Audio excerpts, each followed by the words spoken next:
Nakakatuwa, no? Ang laki rin ang naitulong ni Meta sa kapaligiran natin. Lalo na tuwing umaga, wala ka na halos makita ang mga chismosa na nakatumpok dyan sa labas ng bahay nyo. Halos bihira na nga rin silang tumumpok dyan eh. Paano kasi? Mas gugustuhin pa nila na mag-isip ng content para sa reels nila maghapon. Oo, ayaw na nila makipagchismisan o makitumpok dyan sa labas ng bahay nyo. Actually, yung atensyon nila imbis na makipagchismisan, napunta na lang talaga sa pagre-reels. At ito pa ha, imagine niyo. Kung dati, bumibili lang ng mga lutong ulam yung mga yan, ngayon, sila na mismo ang nagluluto ng mga ulam. At kahit pritong itlog, inire-reels pa. Ganon kahusay si Meta. At ito ang pinakamalupit.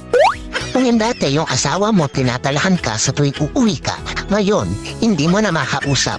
Kasi busy na sa pagla-live o hindi kaya busy sa panonood ng live. At ang mas matindi, hanggang madaling araw, nakikipag-engage siya lang siya dahil wala na siyang pakialam sa iyo.